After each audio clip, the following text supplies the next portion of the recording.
What did you just say to me? Professor Harry Hartford's voice doesn't just boom, it vibrates with a jagged, unchecked authority. He looms over 17-year-old Serena Richards, his shadow swallowing her desk like a predator claiming territory. This is a university lecture hall, a place of higher learning, yet Hartford stands over her like a colonial governor over a subject. This is my classroom, not a street corner. In my syllabus, there is no room for urban insolence. A few students in the front row shift uncomfortably. One, a boy with a legacy scholarship, sneers audibly. Learn your place, Serena. Serena's voice is a steady contrast to Hartford's tremor. I'm citing the textbook, Professor. Page 142. My insolence is actually a factual correction. Hartford's face contorts, turning a mottled, bruised purple. You people always think you know more than the masters of the craft. Without warning, his hand leaves his side, a sharp, sickening crack echoing against the linoleum floors. The lecture hall goes deathly silent. Serena's head snaps to the side, her cheek blooming a violent red. Around the room, a dozen smartphones rise in a synchronized silent rebellion. The little red record lights blink like warning flares. That, Hartford breathes, his fist still clenched, is for discipline. Perhaps now you'll respect the hierarchy. Serena doesn't cry. She sits motionless, her eyes burning with a fire that should have terrified him, watching the man who just broke the law to protect his ego. Have you ever stood your ground while the world waited for you to crumble? Serena Richards lives in a world of precise order. Her bedroom is a sanctuary of SAT prep books and scholarship applications, her walls adorned with the accomplishments of a girl who knows she has to be twice as good to get half as far. For 3 months, she has navigated the halls of the university alone while her mother, Lieutenant Samantha Richards, has been stationed at a high-security military outpost. Serena counts the hours on her digital watch. 2 more days until the lieutenant's transport lands. This morning, Serena had ironed her best blouse, a small act of defiance against the man she knew was waiting for her in the history department. She needed this grade for her full ride to Georgetown. She needed to prove to her mother that she could hold the fort.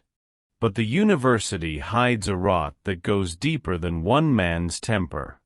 Professor Harry Hartford is 52, a man with a distinguished pedigree and a Mercedes in the faculty lot. The administration adores him because he brings in prestige.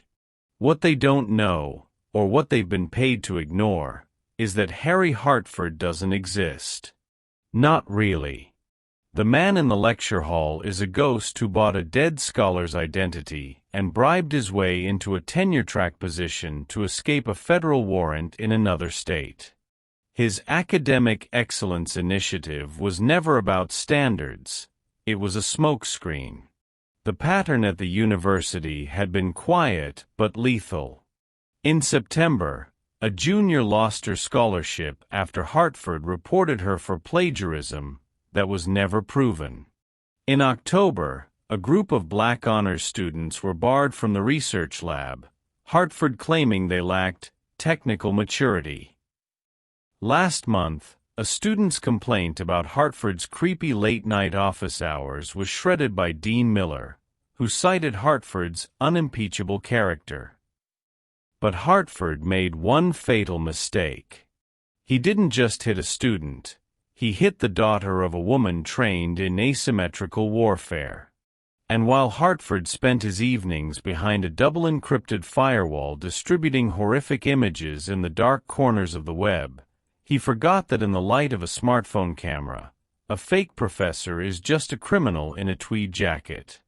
The math didn't add up for Serena, And now, the lieutenant was coming home to solve the equation. Dear viewers, which side are you on? The side of justice? Or are you on the side of racism and injustice? I know you are on the side of justice. The stories I bring to you on this channel are to highlight and fight racism, so that every racist has nowhere to hide.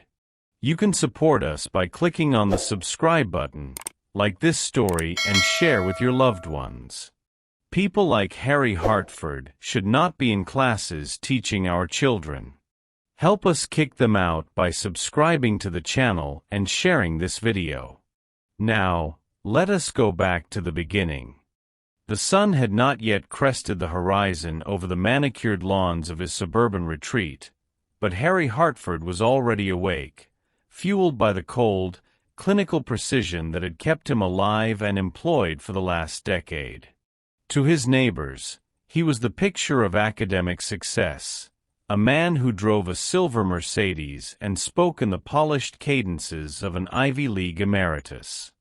But inside the walls of his study, the mask was always the first thing to be laid aside. His morning routine never varied. It began not with a coffee, but with a silent check of the floor vent behind his mahogany desk. He reached in, his fingers finding the cool plastic of a waterproof Pelican case. Inside lay his true life, curated in the shadows. He pulled out 3 burner phones, each labeled with a small strip of masking tape. One for the distributors in the dark corners of the web, one for the offshore accounts that held his consulting fees, and one that remained perpetually silent, a tether to the life he had fled in Chicago under a different name. Harry sat in the dim light of a single desk lamp, his face cast in sharp, jagged shadows that made him look older than 52, and far more dangerous. He opened a manila folder marked Personal Records. To a casual observer, the diplomas inside were masterpieces of calligraphy and gold leaf embossing, bearing the names of prestigious European universities.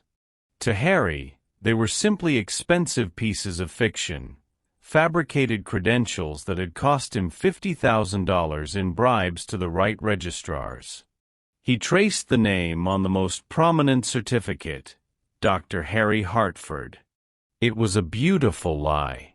Beneath that paper lay the truth he had buried, a revoked teaching license and a sealed indictment for distribution to minors from a county 3 states away. He had escaped that life by a hair's breadth, leaving behind a trail of ruined lives to reinvent himself as the moral arbiter of this university. He checked the burner phone for the dark web forum. A notification flickered. A new upload was ready for distribution, illicit, horrific, and profitable. Harry felt no flicker of guilt. He only felt the rush of the hunt. He took a sip of lukewarm tea, his eyes reflecting the cold blue light of the screen. He was a predator who had built a cage out of high-status society, using his academic excellence initiative to weed out the students who looked at him with too much suspicion, the ones like Serena Richards who had a light in their eyes he couldn't control. As he tucked the secret file back into its hiding place and adjusted his silk tie in the mirror, the professor emerged once more. The fugitive, the forger, and the monster were hidden beneath the tweed.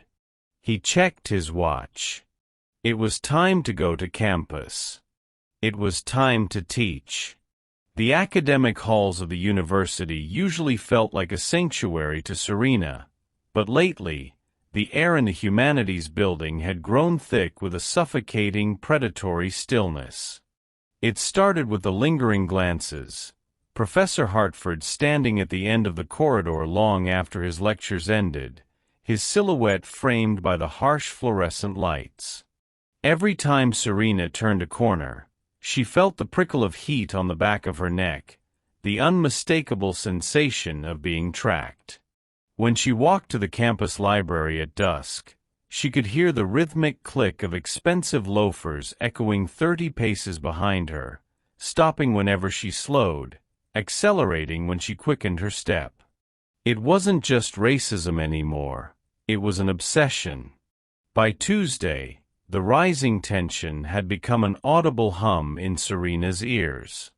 She decided she could no longer remain the invisible student her mother warned her about. She marched toward the administrative wing, her heart hammering against her ribs like a trapped bird. The dean's office was a shrine to institutional power, plush carpets, smelling of lemon polish and old money. Dean Miller sat behind an oak desk that looked like it cost more than Serena's family car, his eyes barely lifting from a stack of donor reports. "He follows me," Dean Miller, Serena said, her voice small but clear. "He waits by the parking lot. He watches me during lunch from the faculty balcony. It's not about my grades. It's creepy. I don't feel safe." Miller finally looked up, but there was no concern in his gaze, only a weary, paternalistic condescension. He adjusted his gold-rimmed spectacles and leaned back, letting out a long theatrical sigh. "Serena, let's be realistic. Professor Hartford is a pillar of this institution. He is a man of immense stature, a scholar whose research brings this university national recognition. Do you have any idea how many committees he chairs?" "I know what I'm seeing," Serena countered, her hands trembling. "I have a log of the Times and—" "What you have," Miller interrupted, his voice sharpening, "is a vivid imagination fueled by the stress of finals. A man of his caliber doesn't waste his time skulking in hallways. Perhaps you're misinterpreting his professional interest in your progress. He's noted your behavioral shifts in his own reports, you know." Miller stood up, effectively ending the meeting. "Be careful, Miss Richards. Levying baseless accusations against a man of Dr. Hartford's standing is a quick way to see your scholarship review take a very unfortunate turn. Go back to class. And Serena? Try to be less sensitive." Walking out of the office, Serena felt a cold chill wash over her. The system wasn't just failing her, it was protecting the monster. As she reached the stairwell, she looked up. There, 3 floors above, leaning over the railing with a faint, mocking smile, stood Harry Hartford. He didn't turn away. He simply watched her, knowing she was now officially alone. The air in the lecture hall was stagnant, thick with the smell of old paper and the sharp, acidic tang of Harry Hartford's disdain.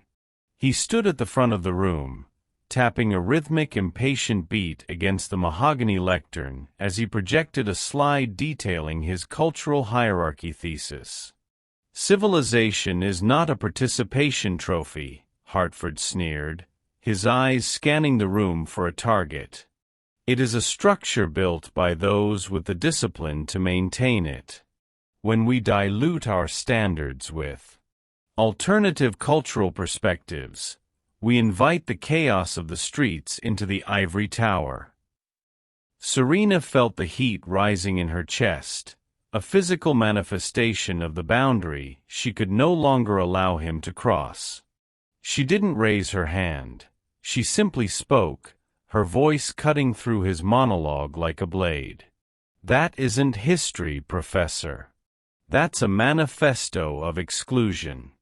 The chaos you're describing is actually the contribution of people you've spent this entire semester trying to erase from the record." The silence that followed was absolute. Hartford stopped tapping. He turned slowly, his face transitioning from a mask of academic superiority to a raw, trembling snarl of pure hatred. He walked down the tiered aisle, his steps heavy and deliberate, until he was inches from Serena's desk. "You are here on a scholarship of mercy, Miss Richards," he hissed, the scent of peppermint and malice on his breath. "Do not mistake my patience for a lack of power. You are a guest in this culture. Act like it." "I'm not a guest," Serena replied, her eyes locked on his. "I'm a student who paid for an education, not a lecture on why I don't belong here. You can't fail me for the truth." The crack of his hand against her cheek was so loud it seemed to echo off the high ceilings for an eternity. The force of the blow snapped Serena's head to the right, her vision blurring for a split second as the sharp metallic taste of blood filled her mouth. A collective gasp erupted from the room, a sound of pure, unadulterated shock. But as Hartford stood over her, his chest heaving, his hand still vibrating from the impact, he realized too late that he had lost. Serena didn't cower. She didn't scream. She slowly turned her face back to him, her skin blooming into a deep, angry crimson, and stared directly into his soul. Around them, the soft whir of recording smartphones filled the vacuum. Hartford looked around, seeing the glowing screens held aloft by students who were no longer afraid, but witness to a crime. He had sought to humiliate her, but in the lens of a dozen cameras, he had only managed to unmask himself. Serena stood up, her height nearly matching his, and whispered through the pain, "You shouldn't have done that." The digital wildfire ignited before Serena had even gathered her books. By the time she reached the campus quad, the video had bypassed the local university servers and exploded across global platforms. It was visceral, undeniable, and haunting, the sharp crack of the assault playing on a loop, juxtaposed against Hartford's snarling face and Serena's unnerving composure. The hashtags began to trend within 20 minutes. Hashtag Justice for Serena and hashtag Professor Hartford. For the first time in his carefully constructed life, the man who thrived in the shadows was being dragged into a blinding, unrelenting light. But inside the administration building, the walls were closing in to protect the predator. Serena was summoned to the dean's office not by a sympathetic counselor, but by a campus security detail. The atmosphere had shifted from condescension to a cold, clinical hostility. Dean Miller didn't look up from his screen as she entered. His face was illuminated by the blue light of the viral footage, his jaw set in a hard defensive line. Beside him stood the university's lead counsel, a man whose entire career was dedicated to making problems disappear. "Sit down, Serena," Miller commanded, his voice devoid of its previous paternal warmth. He slid a single sheet of paper across the oak desk. It was a notice of immediate interim suspension. "The university has reviewed the incident. While we do not condone physical altercations, your behavior in that classroom was a clear violation of our code of conduct regarding student-faculty relations. You intentionally provoked a senior staff member during a high-stakes lecture. You created an environment of hostility that led to this unfortunate outburst." Serena looked at the paper, then back at the man who was paid to protect her. "He hit me. It's on video. Thousands of people have seen it." "What the world sees is a snippet, carefully edited to remove your instigation," the lawyer chimed in, his voice as smooth and dangerous as oil. "We are protecting the integrity of this institution. To quiet the situation and ensure the safety of all parties, you are to vacate the campus immediately. You are barred from all university grounds pending a formal disciplinary hearing regarding your role in inciting violence." They wanted her gone before the press arrived. They wanted to frame the victim as the aggressor to save their endowment and their distinguished faculty. As Serena was escorted to the door, Miller finally looked her in the eye. "You should have stayed invisible, Serena. Now, you've made yourself a liability." Serena didn't argue. She didn't need to. As she stepped out onto the sidewalk, she saw the first news van pulling up to the gates. She checked her phone. One message sat at the top of her notifications, sent just seconds ago from a secure military line. It was from her mother, Lieutenant Samantha Richards. "I see the video. I'm landing in 30 minutes. Don't say another word. I'm coming to get you." The storm was no longer just viral, it was about to become tactical. The hum of the transport plane had been a steady companion for the last 12 hours, but for Lieutenant Samantha Richards, the silence of the cabin was suddenly shattered by the vibration of her secure device. She had been mentally transitioning from the tactical grit of her deployment to the soft anticipation of seeing Serena, but as the video loaded, the world outside the pressurized window ceased to exist. She watched the screen with a soldier's detached focus, seeing the strike, hearing the crack, and witnessing the cold, calculated sneer of Harry Hartford. Her blood didn't boil, it turned to ice. It was a controlled, professional fury that sharpened her vision until every pixel of Hartford's face was etched into her mind. She paused the video at the 3-second mark, a high-definition frame of Hartford leaning into Serena's space.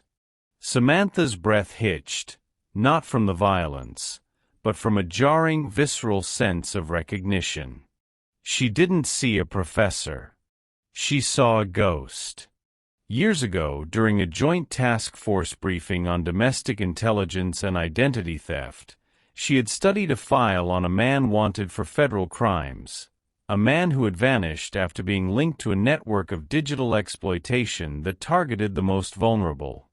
That man had been younger, thinner, and possessed a different name, but the physiological markers were unmistakable: the slight asymmetry of the jaw, the peculiar scarring near the temple, and the predatory cadence of his posture.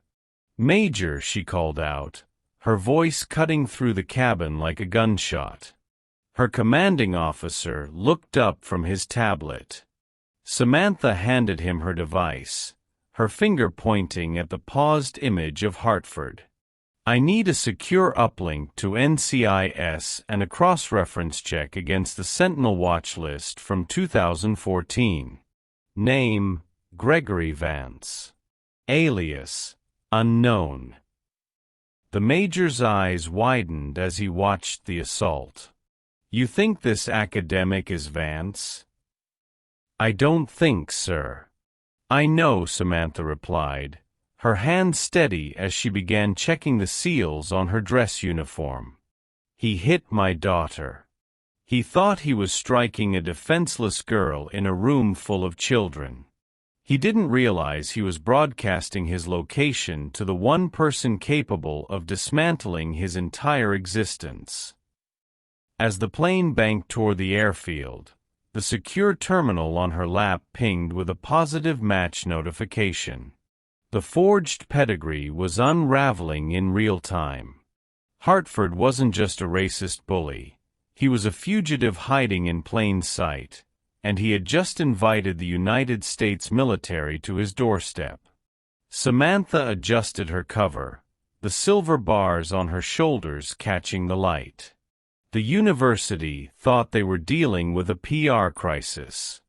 They were actually harboring a high-value target, and the lieutenant was no longer just a mother, she was the storm. The university's grand auditorium was a sea of flashing strobe lights and aggressive murmuring as the local media converged for what Harry Hartford had billed as his statement of integrity. Behind the velvet-draped podium, Hartford looked every bit the besieged intellectual, dressed in a charcoal suit, his expression a carefully rehearsed mask of weary disappointment.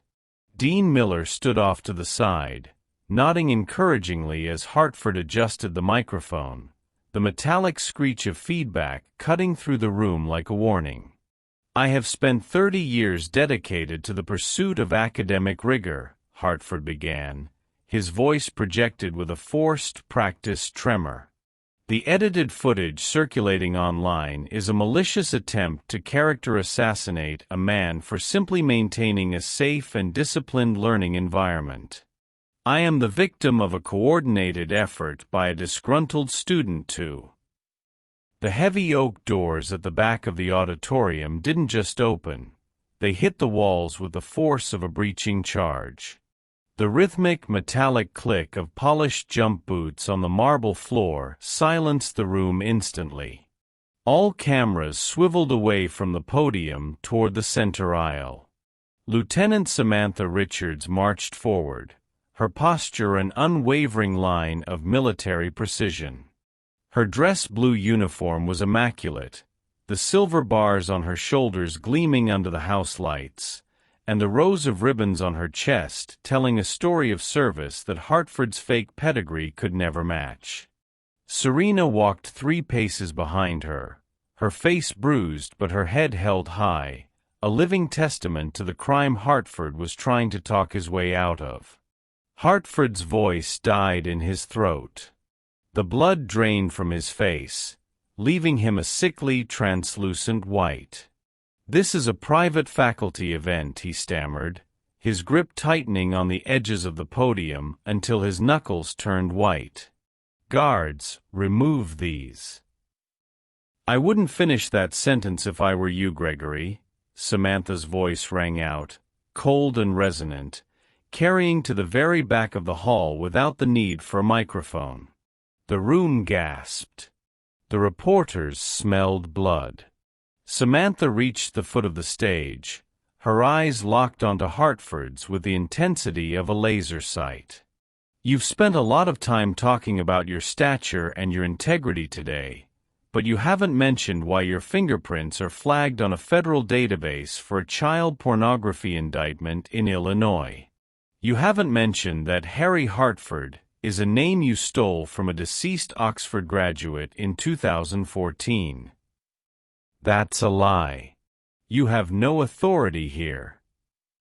Hartford shrieked, his composure shattering into a jagged, panicked mess. Samantha stepped onto the stage, closing the distance until she was staring down at him from behind his own podium. She didn't raise her hand. She simply leaned into his space, her presence absolute. "My authority is the truth, and my backup is currently surrounding the perimeter of this building.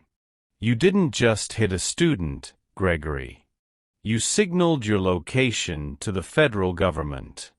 The lecture is over."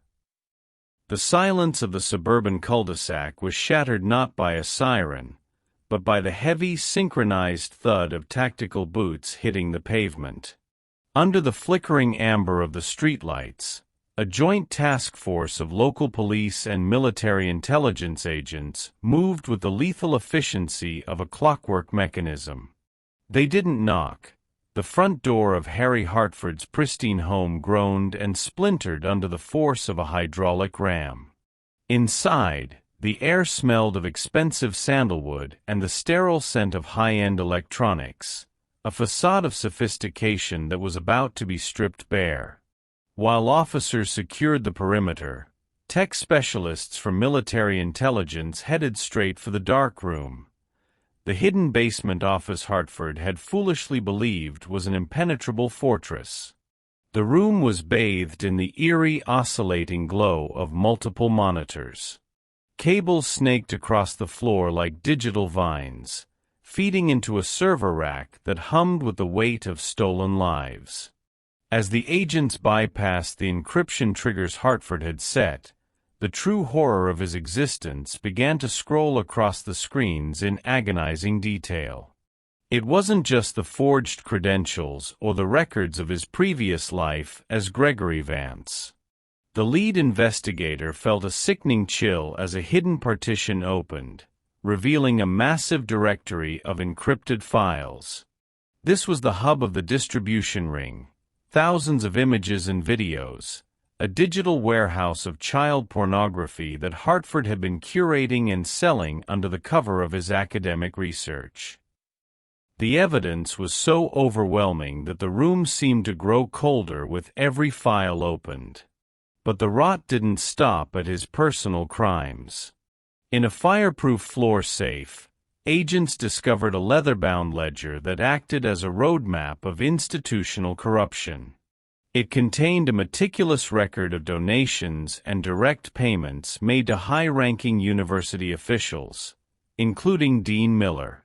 Hartford hadn't just lied his way into his position, he had bought his protection. The ledger detailed exactly how much it cost to make student complaints disappear and how many charitable contributions were required to ensure the Board of Regents never looked too closely at his background check.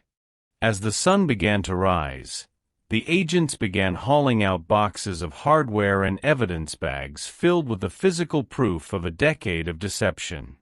The man who had lectured Serena Richards on civility and standards was revealed to be the most grotesque violation of both. The dark room was finally empty, its secrets harvested to ensure that when the lieutenant's storm finally broke, it would wash away not just Hartford, but the entire corrupt foundation that had sheltered him. The university boardroom, usually a place of quiet deliberation and expensive scotch, had become a cold, fluorescent-lit arena for a final accounting.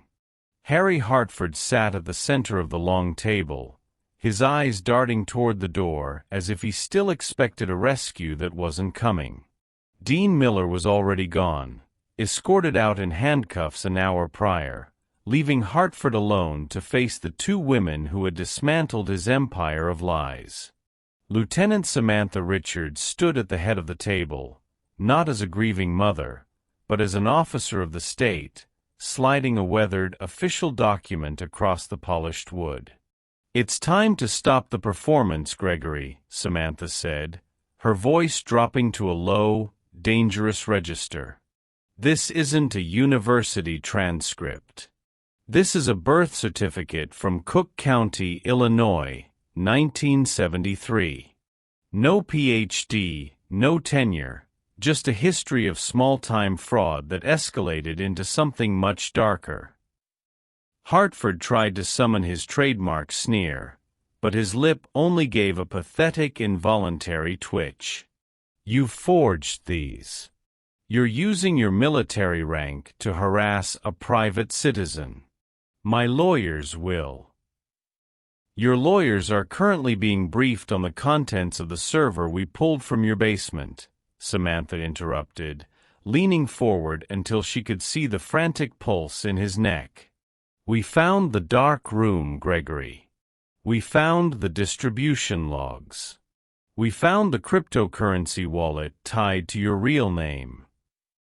At the mention of the server, the last vestige of Hartford's arrogance evaporated. The man who had struck Serena in a fit of perceived superiority seemed to shrink within his charcoal suit, his skin turning a translucent, sickly gray. He looked down at the table, his hands shaking so violently that he had to tuck them beneath his thighs. The stature he had spent a decade building was revealed as nothing more than a thin layer of dust. Serena stood beside her mother, her hand resting on the back of the chair, her gaze unwavering.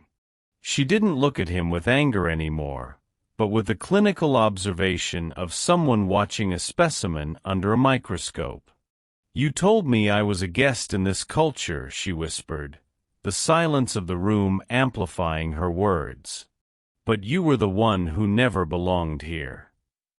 The heavy double doors swung open, and two federal marshals entered, their badges glinting under the lights. The metallic snick of handcuffs being ratcheted tight was the final period on the story of Professor Harry Hartford. As they hauled him to his feet, his knees buckled, and the man who had commanded the respect of thousands let out a high, thin whimper, the sound of a predator finally realizing he was the prey. He was led out past the glass walls of the boardroom, his head down, while outside, The students he had sought to oppress stood in the hallways, watching in a silence that was finally and completely triumphant. The seasons had shifted by the time Serena Richards walked back through the main gates of the university, the crisp autumn air replaced by the bright, hopeful warmth of spring. The heavy iron gates, which had once felt like the bars of a cage, now stood wide as if welcoming her home.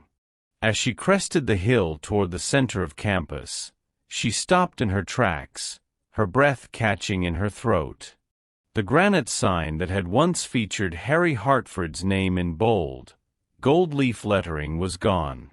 In its place stood a new plaque, dedicated to the Center for Student Equity and Safety. It was no longer a monument to a predator's stolen prestige, but a testament to the truth that had dismantled him. The university was unrecognizable from the institution that had tried to silence her. The purge had been total. Dean Miller and the board members who had accepted Hartford's bribes were gone, replaced by an interim administration that prioritized transparency over endowments. Serena's suspension had not only been vacated but scrubbed from her record as if it were a fever dream. As she entered the great hall, a silence fell over the bustling students, followed by a wave of applause that started in the back and surged forward. She wasn't just a student anymore. She was the catalyst for a new era. At the podium where Hartford had once shrieked his lies, the university president stood waiting. There were no cameras for a viral storm this time, only a sincere gathering of the campus community. Serena was presented with a formal public apology, not just for the assault, but for the institutional failure that had left her vulnerable. Along with it came a full-ride scholarship, renamed in honor of her mother's service, covering her graduate studies and beyond. But as Serena looked at the certificate, she realized the money wasn't the prize. The real victory lay in the files the investigators had shared with her. Dozens of other students, past and present, had come forward after her stand. Because she refused to be invisible, the cycle of abuse had been broken for generations of students she would never even meet. Walking out of the hall, she saw her mother, Samantha, leaning against the transport vehicle, her uniform replaced by a simple sweater, her expression one of pure, unburdened pride. Serena took a deep breath, the phantom sting on her cheek long gone, replaced by the weight of a legacy she had forged herself. She hadn't just survived a monster, she had redesigned the house that sheltered him. As she looked back at the renamed building, she finally understood what her mother had always told her.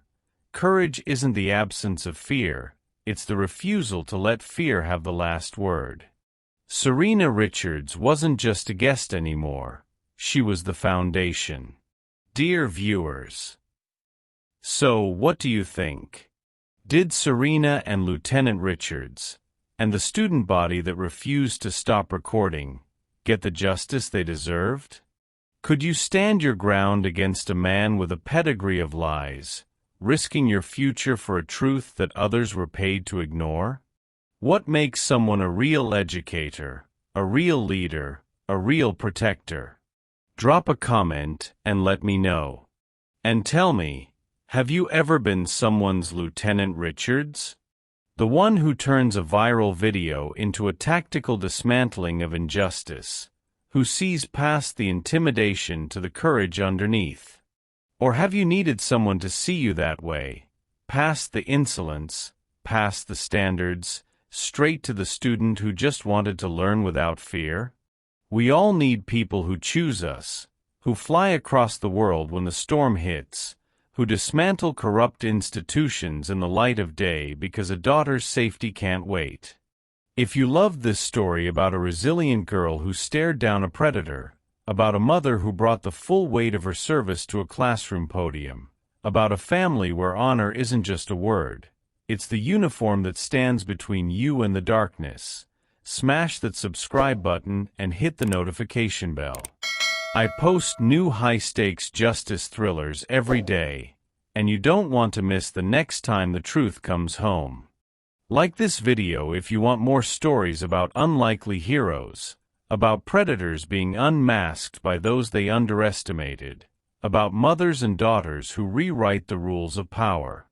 Your likes tell me you crave more stories about real justice, bold, tactical, and unbreakable. This is Mr. Elegant Stories, where authority is earned, not forged, where a single recorded moment can shift fates, and where the best redemption stories begin with someone brave enough to speak when every institution screams stay silent. Until tomorrow, remember, you don't have to be invisible to be safe. Sometimes all it takes is one truth, one camera, and one whispered, "The lecture is over." Be someone's witness. Answer someone's plea. Change someone's world.